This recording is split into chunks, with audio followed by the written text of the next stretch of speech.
fucking review show, the show where three assholes watch a movie and give you their opinion about it. I'm your host, Colonel Dabs. I'm Tom Hiddleston. And I'm Captain Tennille. And today we'll be reviewing the cult classic, the greatest film, the initial installment of the greatest trilogy of all time. Wow. Paul Van der Whaal, whatever the hell that director's last name is. Epic detective drama. RoboCop, 1987. RoboCop. Dun, dun, dun. Okay, but yeah, like that his what do you call that? Like the hero's theme piece music, right? Absolutely They nailed fantastic. it. Yeah, they really nailed they it for got this it. film. Yeah. So, Yeah. this movie is dear to my heart. So, it was my first rated R film that I saw at the wee age of 4. Sounds about right for your parents. My father loved that movie.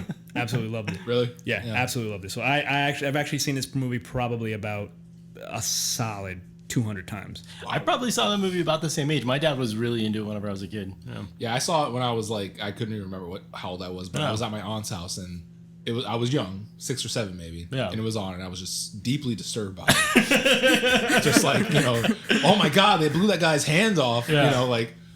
and then, how can he become RoboCop? He died, like I couldn't get it, I couldn't grasp it. I was too young. Well, Just get it, man. Spoilers.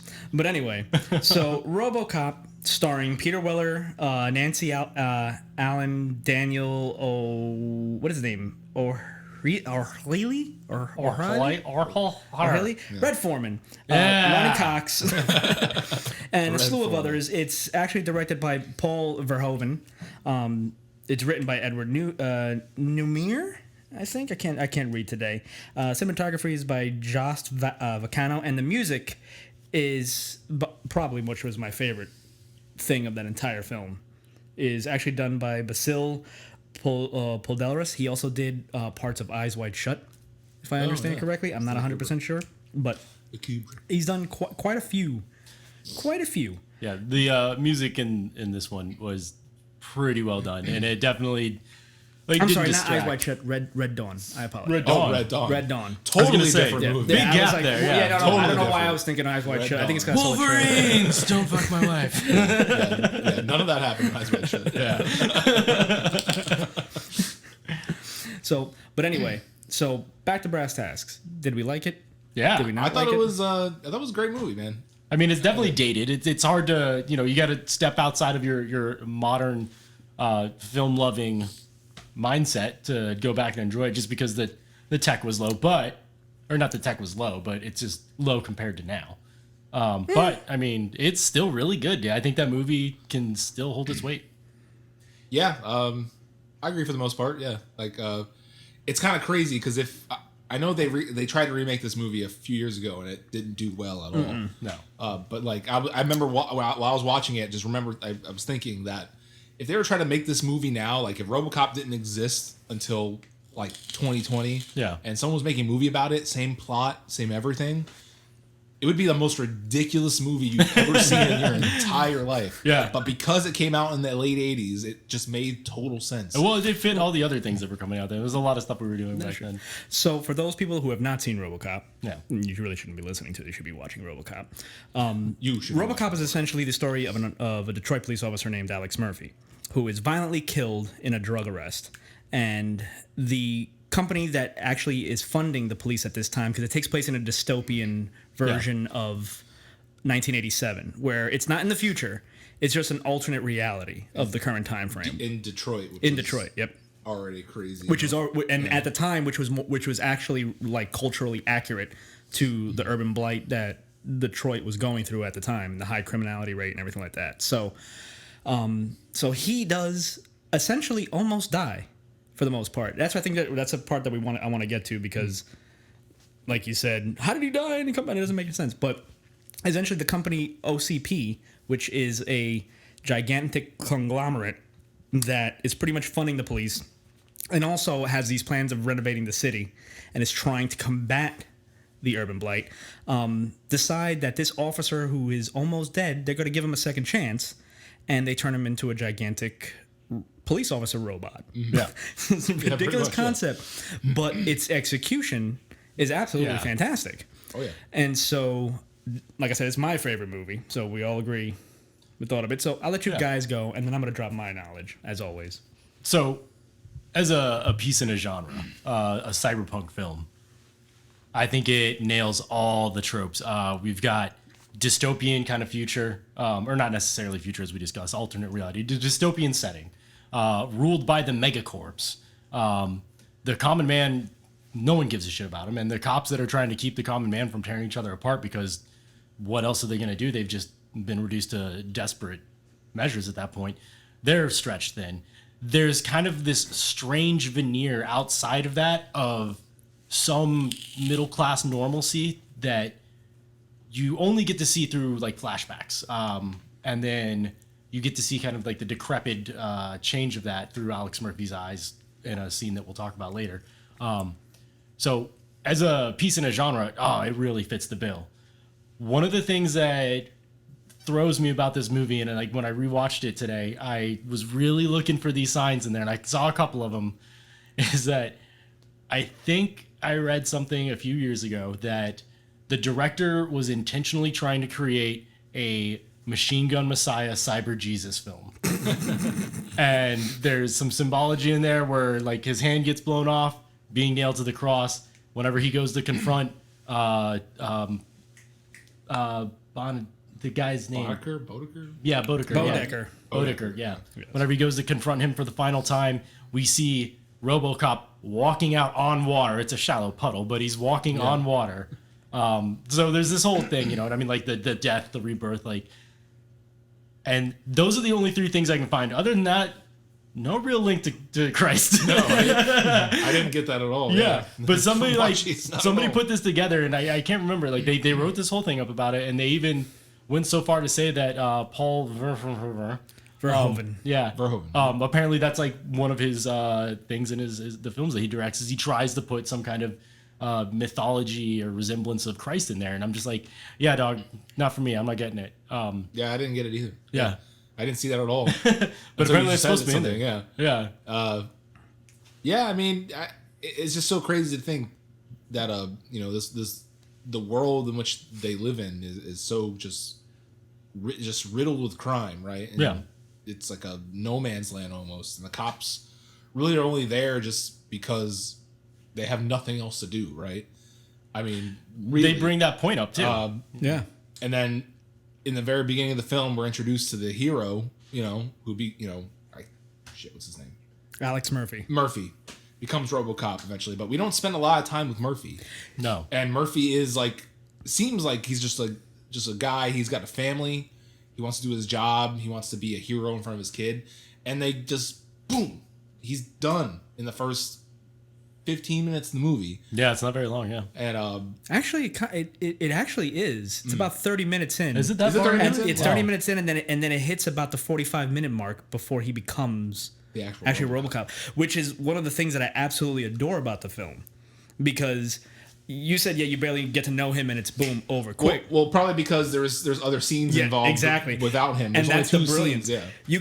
You get a solid 30 minutes of figuring out just what his actual character intentions are compared to the world around him. Yeah. Which I think is brilliant, because a lot of movies don't do that anymore.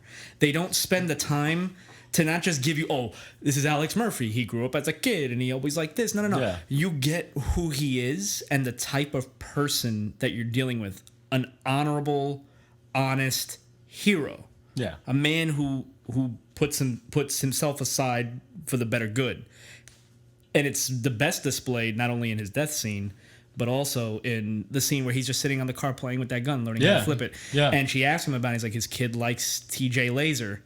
And he's just spinning it and spinning it to learn that aspect. It's not something he wants to do. It's something he feels he needs to do. Well, yeah, he mentioned specifically like a kid needs a role model, So the movie itself does like a reverse of what every other hero movie does.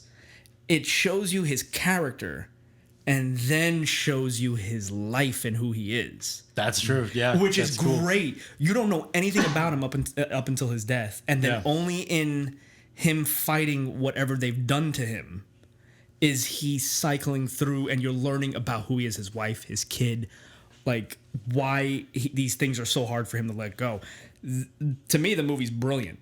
No, I agree with Like- you. And I think one of the reasons that talking about the hero's arc in this, why it's brilliant, is because there's that upfront just kind of given to you. We see him go from being, Alex Murphy, good cop, Yep. to being RoboCop, to then being the synthesis of Alex Murphy and RoboCop. And it's a beautiful arc. He kind of like dips out, loses his personality for a while, recovers it, and realizes, no, like I still have a job to do. I still have to be this for the people. Yeah. On a side note, I do want to say that TJ Laser is the best never used porn star name. TJ Laser. TJ Laser. Yeah. Come on. Who has not thought of that? Anywho, yeah. So when I was watching the movie, after I watched it, I thought I'm gonna fast forward to the ending real quick. It felt like it was kind of like placed in. It didn't feel very natural. Like, all right, so well, this is where I'm gonna go with it, right? So he had his final fight with Boddicker and his henchmen. Clarence? Yeah, That's his name, henchmen. Clarence, yeah. Yeah, Clarence Boddicker. And Boddicker, yes. And that was cool, And then it's like, all right, there's unfinished business. You gotta, get what's the guy, Roberts, Richard. Rick Jones? Dick Jones, yeah. Dick Jones, yeah. Dick Jones, yeah. Richard. I work with Dick Jones. So that felt very like, because that scene, really, the end scene with him in the boardroom with Dick Jones and all of them was really only like 2 minutes long. Yeah. And it just ended. And I was like, man, it feels like they just kind of like pieced that in. But now after hearing you explain it, like, yeah, it's because it's the story of, he's this, Murphy is just, this dude, right? And he becomes RoboCop, and he's just stripped away from his humanity, and he's just really piecing it back together bit by bit. Yeah. And then the last line of the movie is like, "Who are you?" And he says, "I'm Murphy." And then Murphy. yeah. He just says Murphy. Oh, okay. Nice shooting, boy. What's your name? That's Nice right. shooting, Murphy. son. That's it, yeah. Yeah. Nice shooting, son. What's your name? Murphy. And that was a baller move by the old man. Oh, yeah, right. He to realize like, oh yeah, he can't do anything because he works for us. Yeah. Let me just fire him real quick so that this motherfucker can shoot him.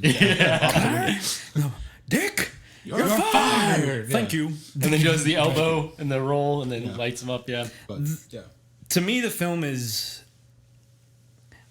I've always it's so weird because it's like RoboCop of all things, but it's almost like There Will Be Blood with me. Really? And I shit you not. I want to hear this, yeah. So it's for its time, it's a way of making a film that isn't done anymore.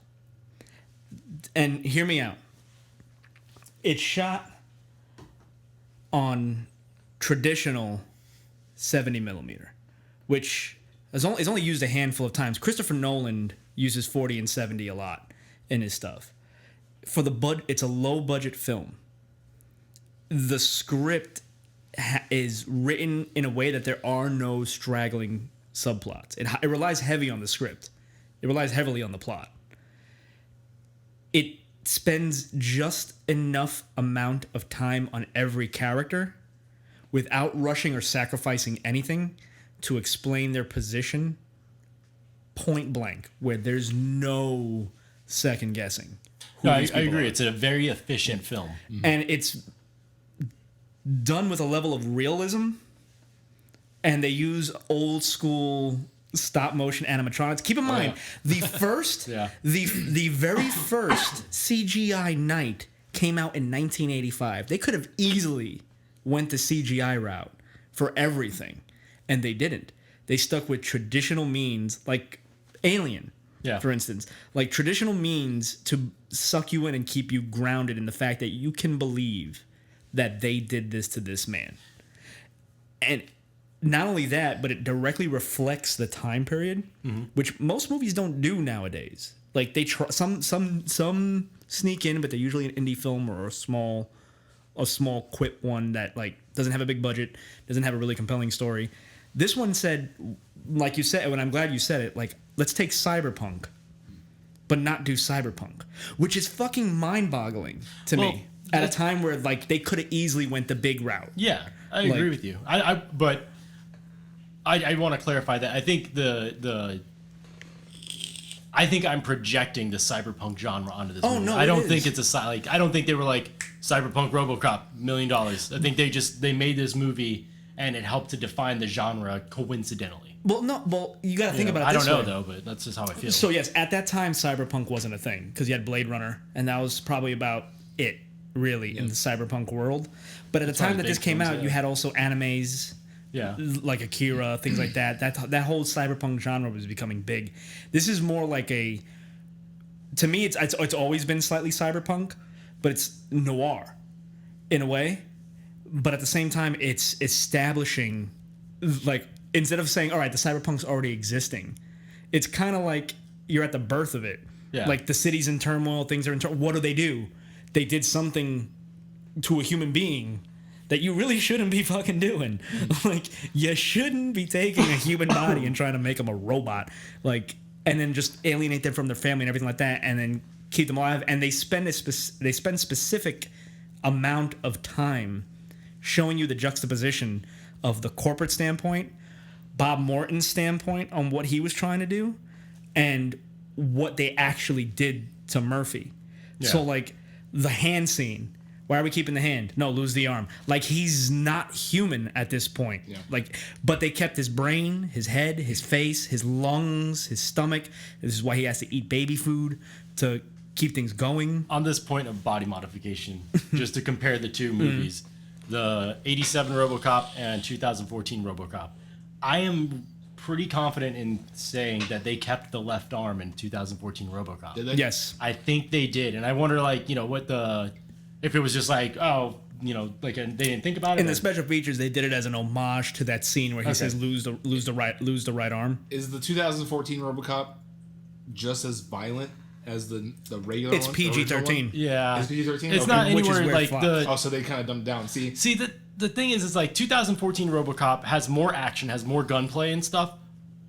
Because when really, like, this RoboCop is, as far as violent films go, it's tame. But the violence that it is in there is graphic and gory. right. 2014 RoboCop, a lot more action, a lot more gunplay, nowhere near as gory. Yeah, and I think that's kind of a shitty thing to do. Like if you're gonna like if you're gonna remake RoboCop, right? Like, why tame it down like that? Well, they were making a blockbuster, is what right, they're but making, like that sucks. That just sucks. Like Yeah. because I think the really good, the cool thing about RoboCop, and it's not the violence that makes it cool, but like the violence plays a part in it because they're just trying to present a world that's just very unforgiving. Yeah. It's the downness. It's Yeah. like the grittiness. But the 2014 movie really loses what the first film is about. It really You does, because the thing about the first film is two plots in one, and both of them are extremely like connected.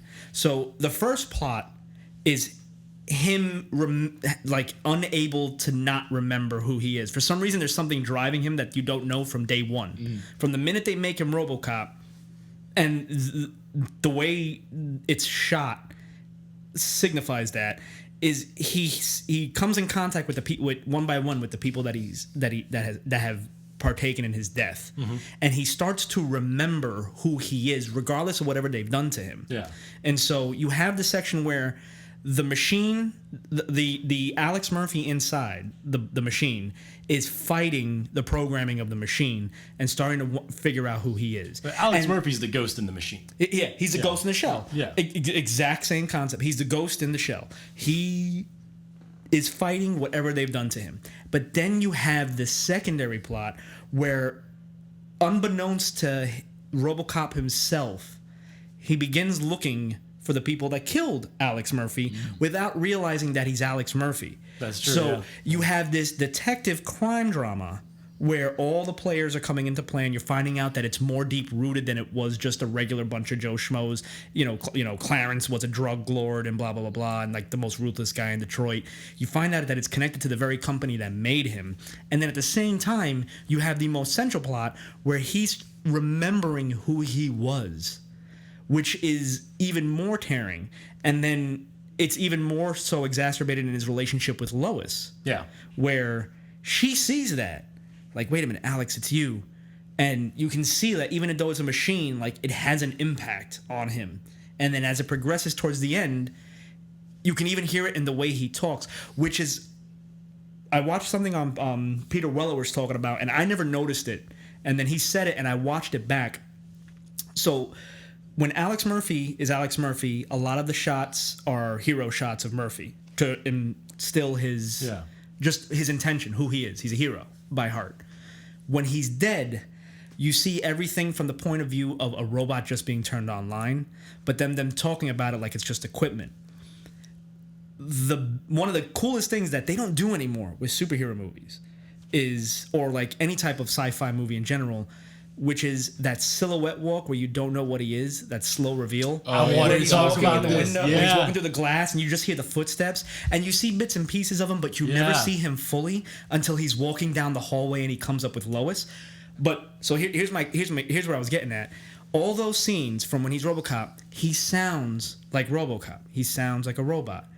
When he gets into the factory, hiding after all the damage and everything, because he's starting to remember, the robot part is gone. His voice is normal Peter Weller voice. Yeah, and it signifies that he's still human in there. It's just they've brainwashed him into thinking he wasn't. Right. And then at the very end, when the guy says, nice shooting, son, blah, blah, blah. If you watch that scene, and Peter Weller pointed out, like, his voice goes to normal, and then when he comes back at the end, when he first walks in and he's talking about Dick Jones, telling him he's under arrest, he sounds like RoboCop because the programming's taken over. And then when he tells him he's fired, it goes away and he goes, thank you.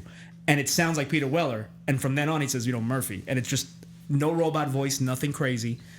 So that attention to detail solidifies that's what makes that movie special. The 2014 one is just like, I'm just trying to find my couch, but I know I'm Alex Murphy and I know what you did to me. Yeah, wasn't. It's stupid. It's dumb, dude. The whole thing, and then the bad guys, normally, because they tried to do a Shyamalan and they bungled it, dude. Because it's like, oh well, who's the bad guy and how deep does this go? And there is no hook. There is nothing in that movie to suggest who the big bad is. But he's just like, oh, all of a sudden it's this person that I trusted my whole life. It's Batman. Yeah, it's just really fucking stupid. But I won't watch it then. Yeah. One of the things I want to point out, because talking about that silhouetted shot, whenever we haven't seen RoboCop yet, the first time you get to see RoboCop in this movie is through one of the study monitors that they have in the lab. And I noticed this, I'm like, oh my god, that's a great shot. Like, you're given the perspective of RoboCop. You're walking through this group of people with his vision, and in the corner of your eye, you can see RoboCop on the monitor walking through the room. I was like, that's tight. Yeah. I like it. That's beautiful. And then you get the full reveal later, but that was awesome. It's a brilliant way to just start. They don't do that, and that's what I say. It's a lost way of making films, because even Predator, did things like that where they introduced these characters slowly, but you never saw the big bad until the very end, and it was this big reveal. And it's the same thing with him. You don't get a solid shot of RoboCop until almost an hour in. Yeah, the movie is about RoboCop, and you don't see him. And what's the Jaws effect? It's like the Jaws effect. It's so meticulously well crafted, and then from the point where he's finally revealed, even from that get go, they start establishing that there is which is great. They start establishing the plot, and it's signified by him driving the car off the first time, and the back bumper hits just like it did with Murphy when he was fully human. It's those little things, attention to detail, and that type of craftsmanship that you say the movie's dated. The only thing that's really dated are the hardcore visual effects, the Ed 209 and Dick Jones falling off with the weird ass arms. That was that was insane, right? That was pretty weird. Yeah. I wanted to say this because it was like Indiana Jones in the Last Crusade with the tank. They superimposed his face onto a claymation thing falling to make it so they didn't have that whole shadow background kind of falling effect. Yeah. Which is weird because Die Hard did the best kind of falling thing ever, so they could have just did that. They did it well. But I digest. Digest. But it's just a level of craftsmanship that attention to detail that makes that story rich, but at the same time, fucked up. It's fucked up. So let's talk about Ed 206 for a minute, though. Is it 209? 209, whatever. Really interesting robot And I agree. Like the stop motion animation and how it's like superimposed on the other footage and they had to like splice it together. I think it was done well. Yeah, for the time. Yeah. But I feel like they introduced this thing and it was pivotal for a moment, and then that was it. Like it really didn't. And I feel like I was like, man, and I can't remember if it ever comes back in the later movies, but It does. okay, so that's cool. So, But I will was just say kind of this. like, man, I remember as a child, like that thing was incredible, and then its only weakness is the stairs, like you know. But like when I watch it today, I'm just like, yeah, it's not that big of a part of the movie. Yeah, but here's the thing though, and I kind of get why he did that. Why he did it where it's barely there, and then when it is there, it's a big fuck up. Yeah. Because that was Dick Jones's project. Like he tells Bob Morton in the bathroom, I had parts for years, for the next 25 years, lined up with the government. Who cared if it worked? Yeah. So the whole point of it was the fucking big robot doesn't work. So a big robot that's kind of shit and doesn't work really isn't gonna do too hot. Yeah. Period. That's true. Yeah. So it's like, and to me, like as a kid, it didn't make sense. Like, why is it screaming like a T-Rex? Because it's a piece of shit. That's the point. Well, why did they program the whimpering animal sound It's a into jalopy. it? You know? Yeah. But I think it's there to accentuate the fact that the thing is stupid. Yeah. Like it's a bad deal. Like So I want to talk about the Dick Jones guy for a second. yeah. Dick Jones. Dick Jones, yeah. So like, what was his deal though? Like, why was it so important to him to have this thing work? Because and then obviously he admitted like, who the fuck cares if it works? I mean, it literally just fucking killed a guy, and he was just like, it's a minor setback, you know. I think it was just kind of like that. I think it falls into the dystopian or the megacorp kind of characteristic of the film. Just that like. It doesn't matter, money, like just make the money. Yeah. Just get rich. And who cares if it doesn't work? It's not our problem. We don't live down there with it, Yeah, I think it was to show like the capitalistic mentality, greed mentality with Dick Jones. Like Dick Jones is looking at it as, because he's unveiling that whole project to do Mega City, which is Delta City, to make the whole City, Delta City, whatever, to make the whole thing like. He's part of that. So for him, he's got all these dealings because he's just in it for the money. He's in it for the power. Whereas the old man, who what's funny is enough is he's just credited as the old man. Yeah. He is he really? Yeah, you don't He doesn't know have him. a name. Yeah. doesn't Nice, have a that's name. cool. He's just the old man who's the head of the company. Yeah. He doesn't look at it like that, which shows you like kind of like an old way of thinking versus the corrupt way of thinking. So you have like 3 different time periods, and then you've got the young sport, which is Bob Morton, who's like thinking outside the box. And even though he is driven by money, he's also driven by Cocaine. well. This is what's interesting. No, they're models. But They're here's models. what's interesting Yeah. about it. Here's what's interesting about it. Bitches leave. Bitches leave. Man, Red Foreman walking into a room saying, bitches leave. That's a terrifying So experience. fucking weird. You gonna call me Bobby? But yeah. But here's the fucking crazy thing. But here's the cool thing about Bob Morton. Yeah. It's to show you that Bob Morton's like the epitome of nobody's perfect. Like Well, that was kind of what I was gonna get at. he I was did like, a good is he a thing. good guy or a bad guy? he's Like, a I couldn't good guy. put my finger on it. But he's a good guy, but he's also slightly entrapped by the trappings of money. Like it's to show you that not all good guys are like fucking saints, like Alex that's a good Murphy. point, man. It's Yeah. like good people sometimes do stupid shit. Because he really believed in his project. Oh, he did. Yeah, he really did, and he thought it was superior. And his prime thing was the best scene showing that, besides him with the cocaine and the hookers. But the they were best scene models, was Albert. They're models. when he had when RoboCop has a nightmare Yeah. about him dying, and he sees all their faces clear for the first time, and then he gets up and he goes after them, right? And she tells him, no, he had a dream. This is bad, and he's like, you want to take him offline? He's like, no, like we have too much money invested in this. So you can see where his thing is like he knows what's right and what's wrong. He knows it's good to keep this guy going because it's going to help. Yeah. Because he does help. But at the same time, he's also self-serving. So he's helping to help himself. But he does care about the mission of the project, which is why he told Jones to go fuck himself. Like, that's like the main reason why he told him. Because Jones, He's like, the old man seems to care. That was like the greatest line in the bathroom. That was pretty good, He yeah. was like, who cares if it worked? Well, the old man seemed to care. It's like, yeah, Dick Jones is Bob Morton's a corporate jackass, but he's a corporate jackass who at least knows that you do have to at least do the right thing. Yeah, corporate jackass with a heart of gold. You know, he's got the money for cocaine and hookers. Who gives a shit if he's snorting a bump and fucking a couple of broads? Like, you know what I mean? Like, it's not a big deal. And I think that's the point that we're trying to say is like the level of corruption. You have to like take it with a grain of salt.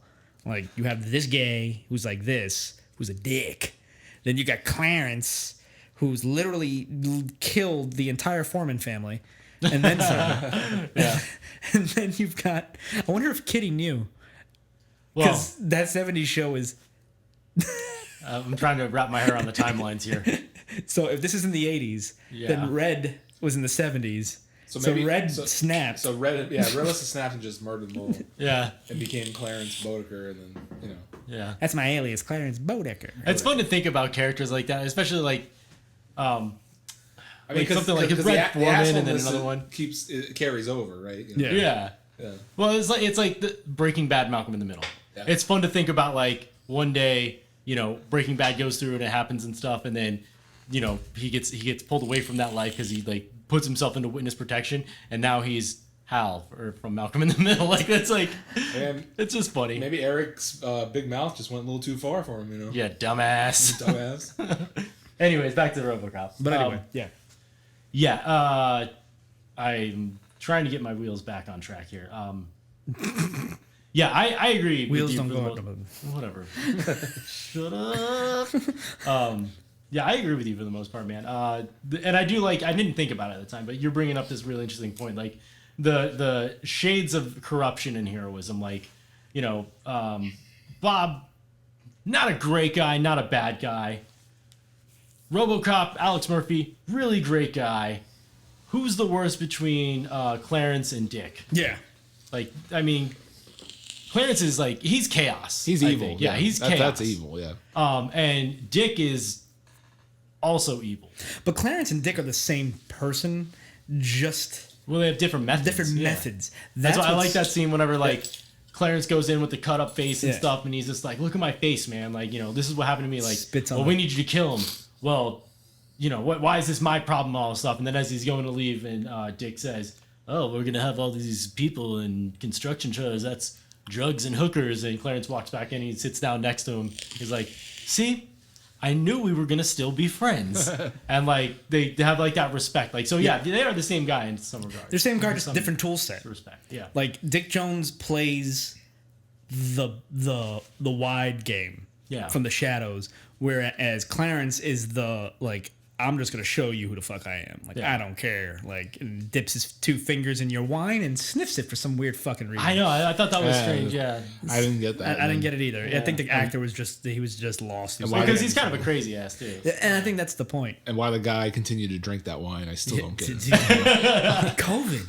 COVID. Even pre-COVID, bro. Like that's You know I that don't guy's know. hands, man. Like some fucking street guy that apparently raped a lot of women. Yeah, that was in his and spread. has, Yeah. done so many drugs and has killed so many people. Sticks his 2 fingers into your drink, and you're just like, yeah, fuck it. Yeah, I'll just I drink don't it, give a you know. shit. Fuck it. Yeah, I'll drink after him. Fuck it. Do you guys have a favorite henchman in Bodeker's crew? What's his name? The dude, I like the guy. I don't know his name. The one who he played the father in Twin Peaks. I don't know. I know he's on the that show Fresh Off the Boat too. That's how I know. That's who I know him from. He's the neighbor, but he's the guy that gets blown up in the tower. Oh, okay, yeah. Oh, Yeah. the guy who's got the Leon, yeah. Yeah. Yeah, he was. I kind of liked him. He reminded me of Shooter McGavin a little Yeah, bit, like yeah, in a little appearance, bit, yeah. What was the oh man, the dude The Toxic The Avenger. guy that got toxic. That's yeah, Emil. That was a fucking Emil, crazy I think, ass- is my favorite henchman. When he hits crazy him and he ass just scene. explodes. Oh, Yeah. and he's just like shit. Yeah. Emil was my favorite henchman. Fucking asshole. Yeah. My favorite henchman was dude, the black guy. What's his name? Oh, fuck. He's just like, yeah, baby, I got me a 500, and he pulls out the bazooka and he shoots him. Yeah. He's like, ah. That dude's laugh, right? It's all over the laugh, place. yeah. Yeah, I want to talk about that scene where he's like where RoboCop's partner in the beginning, well, when it's Murphy's partner, Yeah. she gets him as he's taking a leak. Yeah. And he's Mind just if I like, put this thing away? mind if I put this thing away? And she like lets him do it, and then that's like, No, she doesn't let him do it. Like she's like, she like looks though, you know. yeah, like that's it. And I know it's she a should have weird been like, thing, 'cause fuck she's just no, like get the hell in the car. trained on him, and he's just like there. It's dead to rights moment. She could have like turned around, cuffed him, whatever. But she's just got to catch a glimpse of that python, bro. Like, Well, listen, that makes you think. Like, if she just did her job, like maybe this whole movie didn't end up fucking happening. Wait, hold on here. We don't have a lot of women's groups on us. yeah. I'm just saying. I'm just saying. It's the 80s. I'm just saying, like, you know, like, why was there that hesitation? Like, why? I don't know. Like, It was why? a really uncomfortable moment. Like, it was weird. But she doesn't look, and then he kicks it. She looks back, and then he goes, and then he does the kick. Like he goes to like put it. Like she was like, I can't yeah. remember the order of operations. I just like I remember, you know. But she did look. It was kind of stupid. Yeah, It's it's just weird. like in the middle. The crazy thing though is. How long it took her to look? I would have gotten her Yeah, out of that the took way right at the beginning. it was very awkward. Yeah. The film does have like a slight trope. Like for instance, Alex Murphy has them pinned with a gun, and then a guy comes up with him and holds a gun to his head. Why would you let go of your gun? You can shoot some. You got them pinned. Like it's a Mexican standoff. All right, you shoot me, I'm gonna pull the trigger before you. Like, Yeah. No, I mean like he should have just like kind of held alright. his ground, but he kind of just like gave up. Yeah. But his death is probably the most brutal death. Like That's like Boromir level. Yeah. cinema. They like fucking lit him up and he was still alive. Like, Dude, Yeah, they they shot even him- called him out for shot him in the head and he was Well, still alive. You see the foreshadow? He shot him with the shotgun in the chest to show you how good the armor was from OCP. So Oh. even though he got shot everywhere else, his chest was fine. So and then even he blew his arm. The scene that freaks me out is him blowing his arm off. Yeah. Like he blew that hand off, and then he was just crawling like in pain, and then he shot him in the head, and the back of the head exploding, and he just like, Don't you think it's interesting? He's like trying to crawl away from getting shot up by the villains, and then later on he's crawling away from getting shot up by the cops. Yep. Yeah. Yep, it's great. The movie bookends a lot of shit Yeah. really, really well. My favorite scene is that Clarence fight, like him versus Clarence in the landfill ditch in the water. Yeah. Like that whole scene was absolutely fantastic because like it showed you that like he isn't as invincible as OCP made it out to be. Yeah. And like when he comes up to him and he goes, Clarence, and he's walking, normally it's like a great moment to show you that he is now Alex Murphy because he doesn't shoot him like he did all the time with like the beginning where the guys were kidnapping were about to rape that girl in the beginning. Yeah. And then he didn't hesitate, he just shot him right there and like threw her skirt in the nuts. Yeah. And like that was it, which was fucking brutal. That was, Like that girl's wig. Classic. But still. Yeah.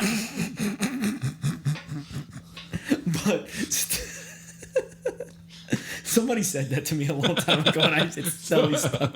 It's such a weird joke, but I that's get a it. good one, yeah. So I watched a movie with my sister once, Yeah. and my sister said she was looking at it, and she was like, "Man," she goes, "Oh, it's a brutal shot, right?" She's like, "Yeah, like her wig," Yeah. because I guess she noticed that the girl was wearing this fake ass fucking wig, because it's the same girl in another scene. So, Oh, okay. Yeah, so like they doubled her, but anyway. Small budget, yeah. Yeah, small budget. But that's the thing about it. Like that little like Alex made a mistake, not RoboCop. And like he's pinned underneath the thing and he had to think fast. And the thing he thought about was to pull that spike, which is the most inefficient USB drive you've ever seen in your life. Yeah. And he just stabs him in the neck. And when he pulls it out, Oh, the splatter. level of realism of the pop Yeah. of blood that just You sprays just on see his...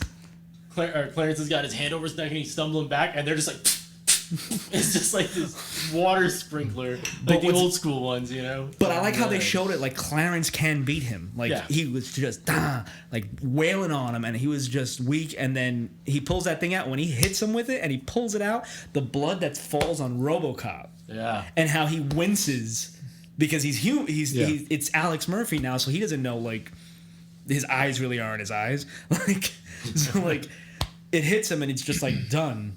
And then that scene with him and Lois where she tells him like, "Oh, I'm messed up," and he goes, "They'll fix you.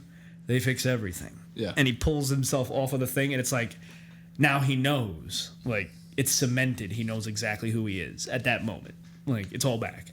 I want to bring up Peter Weller. That's his name, right? Yeah. So I got to ask. I don't know the answer to this. That's why it's a question I'm asking. That's how that works. If you guys didn't know. usually. Oh, yeah. That's why questions work like that, yeah. So the RoboCop suit, he was in that. He was wearing it. Yeah. Incredible, man. Like, that looks so heavy. Even if it's all super lightweight plastic, there's enough on him. Like, that's got to be uncomfortable. And he just moves exactly that consistent robotic way the whole time. Did a great job. I don't know if he got the Academy Award for it. I kind of don't see it happening because it's not that kind of film, but... Well, he should have studied been up like there for mime, like famous mime, like that in the making of it. Yeah. On the special features, he studied with like these mime people to learn how to move like a robot, like crazy. But he said that thing was heavy because like, yeah. And for a while there, I thought I was a robot. It's so crazy to think about the amount of effort that was put into RoboCop because it is very easy to, I don't want to say dismiss, but to overlook how important that movie is. But here's a cool thing: they could have just done it where he's always got that mask. He's always got that. He's always got that. They took the time to then when he removes the mask, which magically the chin strap disappears. Like they never show that, but I'll give it to him. Yeah. But they took the time that when he removes the mask, you see his face, and it's not like he's Murphy under there. Like they made it a point to make it grotesque. Yeah. Like it's his skin peeled and held over this skeletal thing, and you still see the fucked up thing. And I always thought it was fucked up was that you still see the bullet hole. Yeah, the scar there. Yeah. The scar for where he was shot in the brain.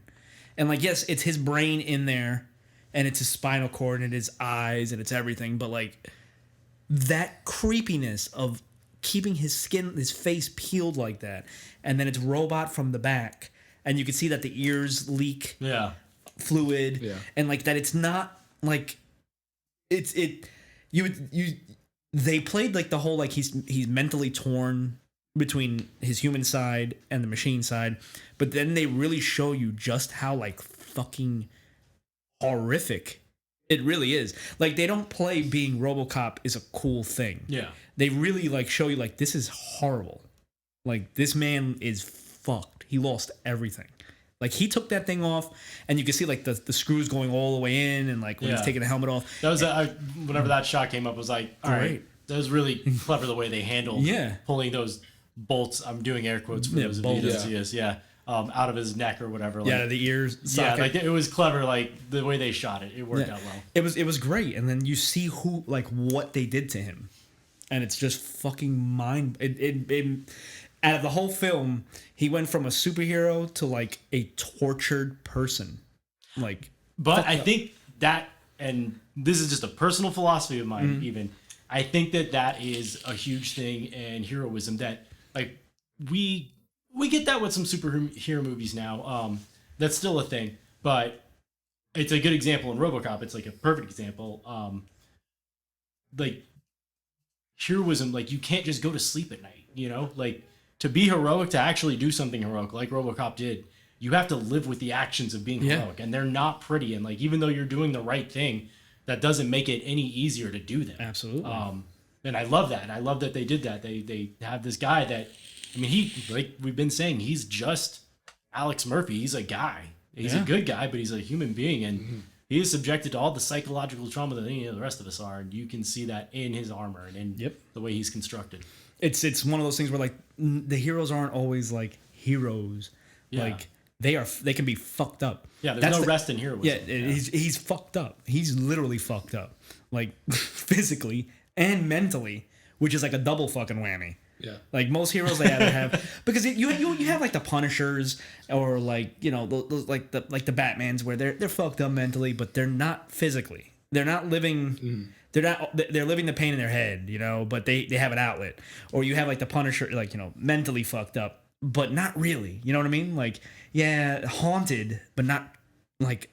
Well, they're traumatized, but they're not traumatized to the extent like that. Like this man is both physically and mentally traumatized to the point where he doesn't even know who he is. And then when he finally does, he's nothing of what he remembers himself. Like that's fucked.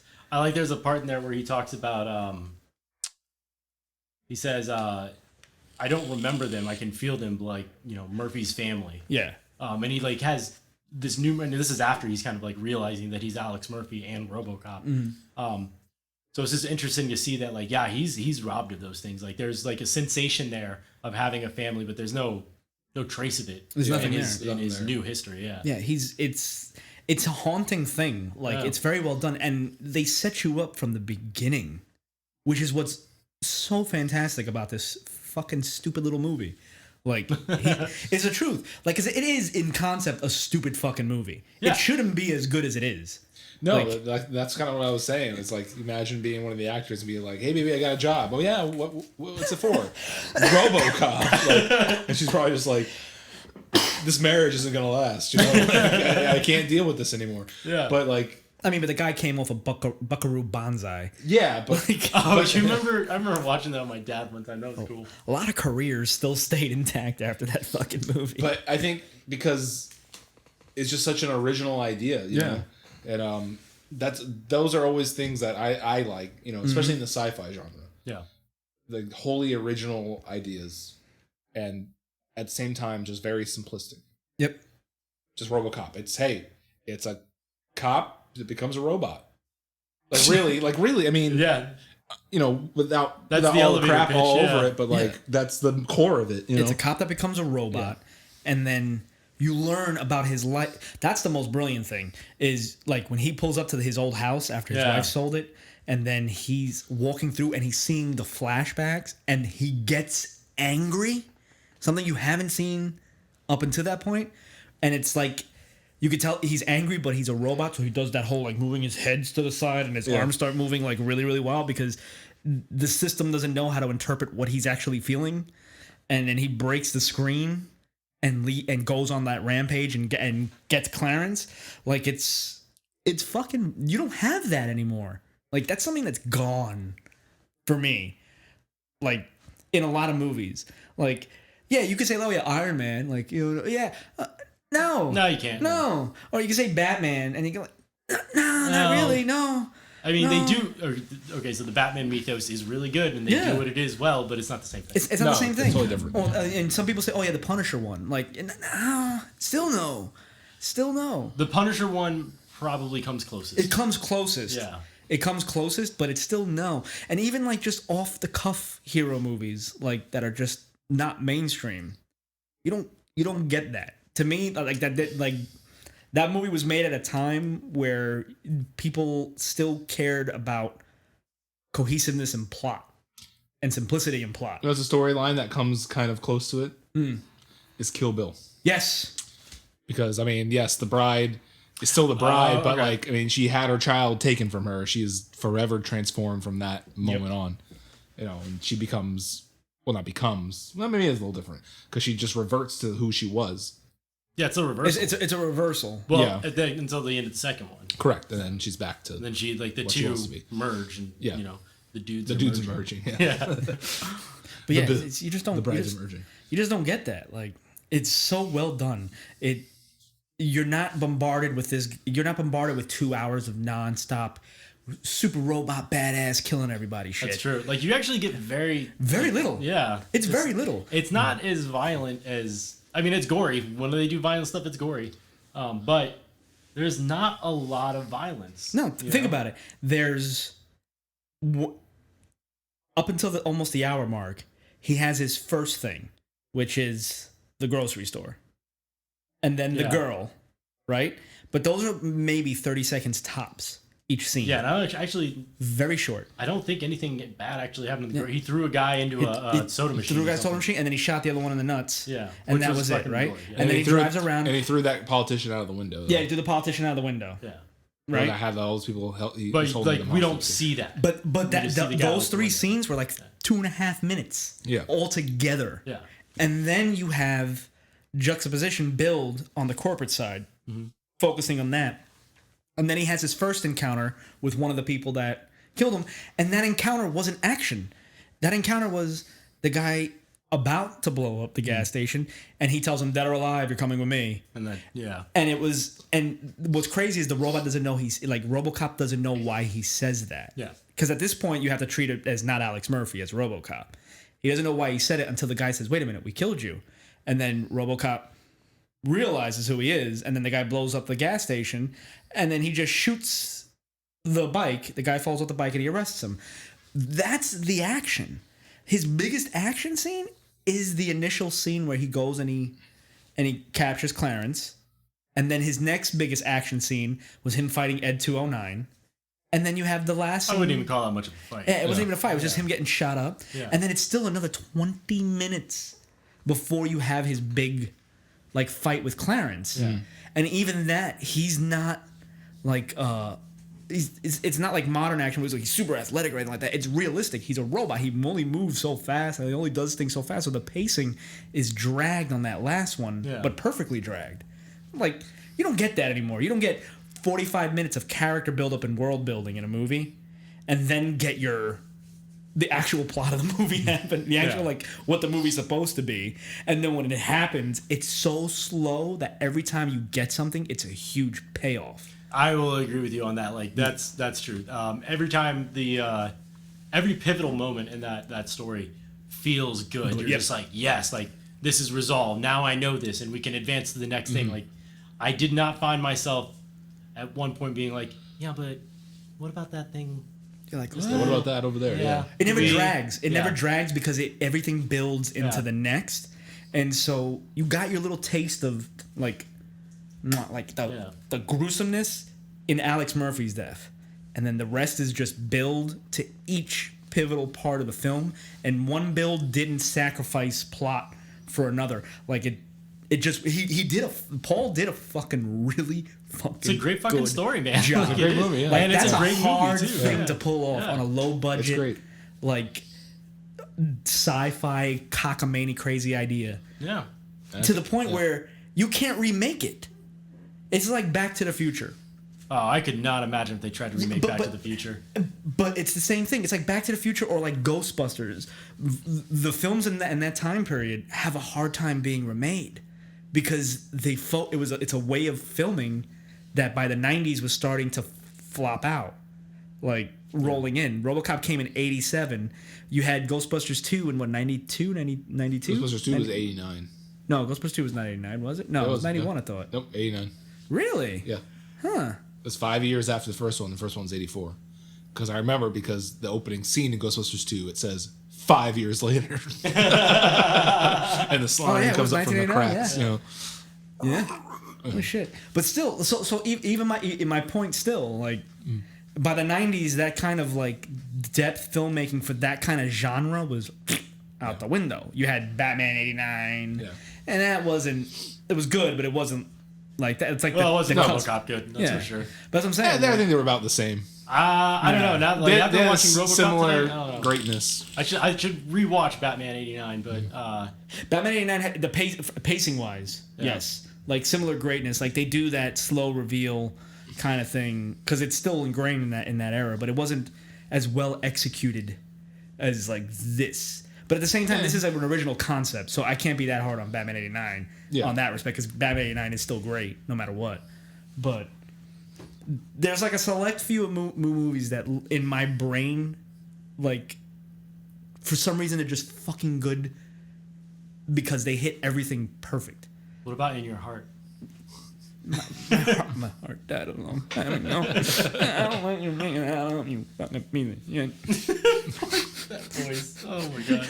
So all right, so let's I don't know if we can. There's not really much else to touch on. As you can tell, we're all in agreement for the first time. Yeah, no, I mean, I'll start this off. I would call this a 4.5-star film, not a 5-star, only because there are a few things that I did find goofy, just weird. This didn't fit right with me. He goes to his old house that's up for sale, yet it's full of burned stuff. Why haven't they cleaned it yet? Yeah. Yeah, and this is, so it's just there's silly things like that. I suspend it a little bit because I think that's just supposed to reflect his life is in ruins and stuff, and he doesn't really know, and so it's a symbolic piece. but I feel like it crossed the threshold a bit too much. So Yeah, better way they could have done that. yeah, and that honestly, now that I'm thinking about it, that and the fact that the fucking barrel the guy ran into was labeled toxic waste, that like has always irked me. Those are the only two things that bother me with the film, and it's not even that much. But because of that, I can't give it 5 stars. It's 4.5. So I'm just gonna point out, government does label barrels toxic waste. Because you're not supposed to go near it. Yeah. Yeah. Please don't just run like- into this. But he did. He will literally melt. Like, it's just, I don't know. But Well, the everyone's guy gonna be there. Well, the guy probably is not the brightest guy. And also, why is the toxic waste just sitting in this abandoned place? You know? So the factory's plot. not abandoned. That's the misconception. Because it looks really abandoned. Yes. Okay. So the factory is in dismay because of the state of the city at the time. Yeah. But it's very clearly not abandoned because a lot of the equipment, like the forklift, the crane, are still there and functional, in a sense. So I don't think they're like, it's abandoned temporarily because the city's in shutdown. Well, tomatoes. So at like, that point, I mean, if the city was going to shit and everybody was killing each other, you think the fucking dock worker's worried about whether or not the toxic waste is put away? No, he's going back I don't fucking know, home. man. I'm just saying, like, it's just, and maybe it's just like my modern thinking or whatever. Like, where the fuck leaves barrels of toxic The waste guy in anywhere, 1989, minimum wage was like $5.25. That motherfucker was not risking his life at that point for Yeah, but that. that was a livable wage back then. So Yeah, I would give this 4. Yeah, 4 out of 5. Okay, we skipped a lot. We skipped the cinematography and the. We kind of touched upon it Yeah. a little bit Yeah. with the the way that he was introduced through the glass. Yeah. we probably didn't say the phrases like we have in previous that's true. episodes. Yeah. We didn't go categorically. We didn't like talk that, about the score though, but you said 4. Anyway, continue. I give it a 4. It's a great movie. I wouldn't call it perfect. The acting leaves a lot to be desired. Not that I was expecting it to be amazing, but that does play a part in it. And it's also it's a B movie that blew up and became an A movie, right? Yeah. So it does have those B movie trope or whatever, but it's a great film, for sure. I give it 5. Yeah. And the reason I give it 5 is because yes, I do agree it's not a perfect movie, but you don't give no movie is perfect. No, there are perfect films out there. That's why we have There five are, film. there are. That's why you give it a 5 star. 5 star is No. no flaws. If it has a flaw, it's a 4.5. No, because even movies that are perfect 5s, there's 1 or 2 things where you can gripe about. No, because if you gripe about it, then it's not a 5. That's not true. That's not true. No. You gonna gripe about The Godfather? Yeah. Okay, then you don't think it's a perfect movie. I do think it's a perfect movie, but You can't I think have it's a gripe. So here's the thing. Because, all right, That's a 5 star is a flawless victory. listen, motherfucker. No, a 5 star is not a flawless victory. A 5 star is that was the movie executed in a way that even with its flaws, it still was successful in achieving all the things you'd want from it. That's how I look at it. See, I don't agree. I agree that Because it's no a movie. movie's perfect. It's a movie that can be made that's timeless. It is timeless, yeah. Because you can look at the flaws and say, all right, it was cool back then, but now if you make it now, it's not. It wouldn't fly. But that's what I'm saying. That can't be a 5 star movie. But that's what I'm saying. Those are the flaws to me in that film. Is like the flaws are, all right, they could have gone a little bit of a different direction with some of the special effects because at the time they had it available. But at the same time, I can't hold it against the film because the film didn't have a big budget to begin with. See, that's the thing. Like, I get what you're saying, and there were better special, or air quotes, better special effects. But no, man, I think that they went raw, they went analog as much as they could, and it worked, man. No, Like, I agree. Yeah, It worked. The special effects didn't bother me. Yeah, it still worked for the film. The only gripe I have with the movie, in and of itself, is just Clarence dipping his fingers in that fucking wine. It was just weird. I'm with you on that, but because I agree, like it's just like that doesn't fit. It's just a weird But thing. I think that's just This maybe is it was the character way they actor. wrote it, maybe it's the way Red Foreman wanted to present Clarence. But I think that it is characteristic of that character, Clarence. Yeah, I think yeah. Clarence is just fucking like I don't even think psychopath is the right term. He's just an embodiment of chaos. He just wants to be insane. I don't think the movie's. I think there can be a movie can be perfect, even with a few flaws. Yeah. Because it's impossible no matter who you are, even in The Godfather, or even in like movies that I think are perfect fives, like Back to the Future, there's still one or two things, or There Will Be Blood, that's a perfect movie, and there's still a flaw here or there. Where's the flaw in There Will Be Blood? Where's the flaw in The Godfather? I gotta know. Yeah, because I don't see any. I don't see anything wrong with that. That's why those are 5-star films. I want to find like just to satisfy. I'm not gonna be able to sleep at night until you tell me what's wrong with There Will Be Blood. So if I do it, we're gonna go on forever. But Okay. Next time. I will use There Will Be Blood. Right. I will use There Will Be Blood. Some of Daniel Plainview's acting, as perfect as it is a little, like, tends to stray a little bit at certain points for the sake of dragging the conversation out. So, for instance, him with Eli at the end scene, so that conversation could have got to the point a little bit faster, and then him following and killing him was brilliant, but you could tell like they were dragging out the conversation between Eli and him with no back, like trying to fill in the backstory of why Eli's back. Okay. So he can get to the point of starting the actual monologue, which was, if I have a straw and you have a straw, and I drink your milkshake over here and drink from your milkshake. So like there's like little dialogue sections, like the same thing in the church where I've abandoned my boy, blah blah blah blah, and it never kind of comes back up until the very end. Some may say that's perfect, but at the same time, they drag the dialogue out just slightly. That's my problem with the film. I didn't have that feeling when I first watched it, but I think you might have a point there, so I'll rewatch and consider that angle. But to me, even with those dragouts, they're not. You got to remember, a movie's all about taste. So, like, yes, I might not have liked that, but I can't say that it didn't execute the purpose of the film perfectly.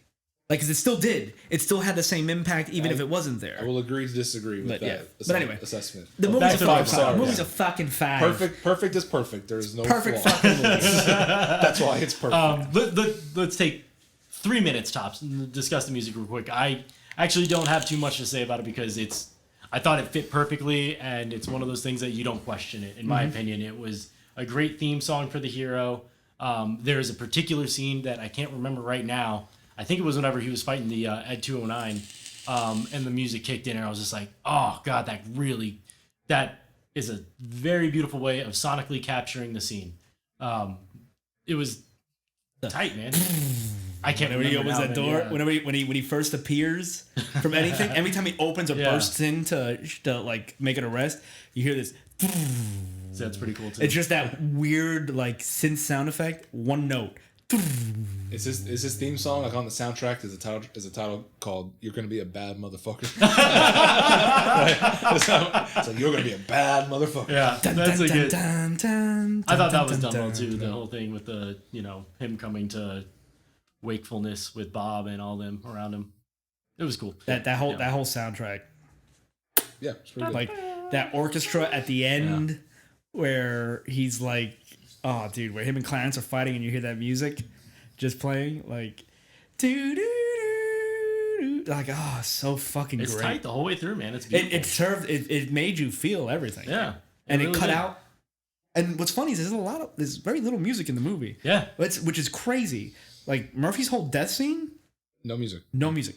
The entire death scene. The entire part of him being like getting created, no music.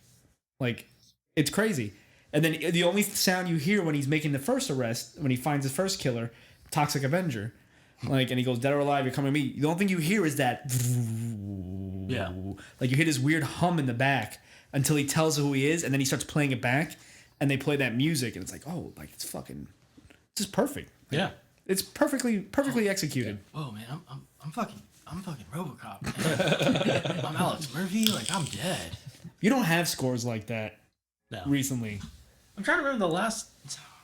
Captain America Winter Soldier had probably one of the best That was good. Yeah. superhero scores. Well, and it's the same one to Civil War, so.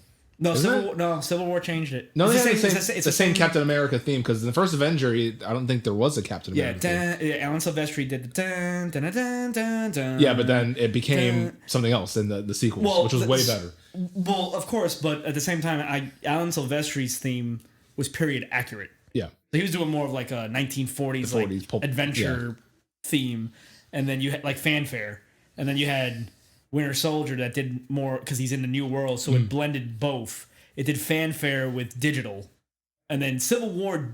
His theme is not there. It is. It is in the scene where he's chasing Bucky and Bucky's in the helicopter and he's grabbing the helicopter and he's hanging on trying to pull the helicopter in. It's there. No. Yes, it is. No. That is the Captain America thing because it's such a fucking awesome scene. He's like, trying to pull the helicopter and then Bucky just like turns it and tries to chop him up with the chopper. That's fucked up, bro. Yeah. Hold on. Hold up. Of course. No ads. A fucking ad. God damn it. By the way, you can pay for YouTube if you don't want ads, but I'm not paying for YouTube. no, I know. I'm not either. So you say his theme comes when he grabs the helicopter, right? Yeah.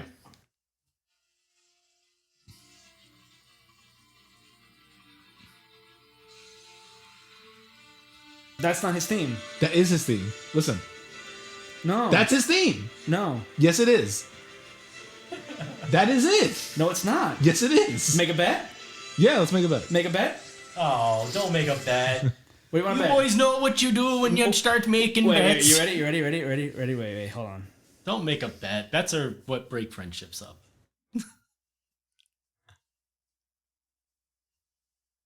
If this is true, I'll give you I don't know. The last beer. There Yeah. you go. This is his theme. According to who? Where's the proof? Captain America Winter Soldier. This is his theme. That is not the theme. That's the same. It's I the wasn't same. paying Yeah, attention to that. oh yeah. No, it's not. It's the same without the tick, tick, tick. No. It's the same. It's there. Oh yeah. Okay, wait, hold on. So when he gets his suit,